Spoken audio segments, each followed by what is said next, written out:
চট্টগ্রাম রয়্যালসকে সবাই দেখেছিল অবজ্ঞার চোখে, কিন্তু তারাই দাপট দেখাচ্ছেন 22 গজে। তারকাবহুল ঢাকা ক্যাপিটালস পাত্তা পেল না চট্টগ্রামের সামনে। ঢাকার দেয়া মাত্র 123 রানের জবাবে ব্যাট করতে নামে চট্টগ্রাম রয়্যালস। দাপটে ব্যাটিং তাদের দুই ওপেনার নাইম শেখ ও অ্যাডাম রসিংটনের। বাউন্ডারির সঙ্গে সিঙ্গেলের পসরা সাজিয়ে বসেন তারা, আর তাতেই জয়ের স্বপ্ন ফিকে হয়ে যায় ঢাকার। মূলত নাইম রসিংটনের জুটিতেই জয়ের ভিত গড়ে ফেলে চট্টগ্রাম।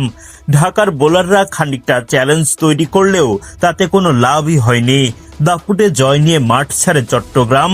এর আগে দলটির হয়ে শরীফুল, তানভীর, মেহেদীরা বল হাতেও সেরাটা দেন।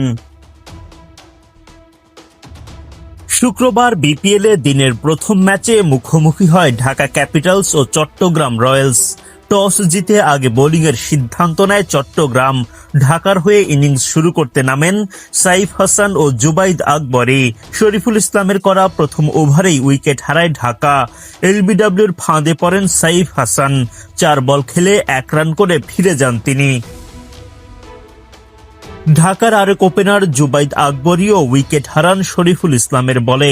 12 বল খেলে এই ওপেনারের ব্যাট থেকে দল পায় মাত্র 2 রান। উইকেটে এসে রানের গতি বাড়াতে থাকেন উসমান খান। দারুণ ব্যাটিং করতে থাকা উসমানকে বেশিক্ষণ টিকতে দেননি তানভীর ইসলাম। 15 বল খেলে 3 বাউন্ডারিতে 21 রান করেন উসমান। আগের ম্যাচে মারকুটে ব্যাটিংয়ে আলোচনার জন্ম দেয়া শামীম পাটোয়ারি এদিন ব্যর্থ হলেন পুরোপুরি। শেখ মেহেদীর বলে বিদায়ের আগে দলের স্কোরবোর্ডে তিনি যোগ করতে পারেন মোটে 4 রান। এরপর মোহাম্মদ মিঠুনকে নিজের দ্বিতীয় শিকারে পরিণত করেন তানভীর ইসলাম।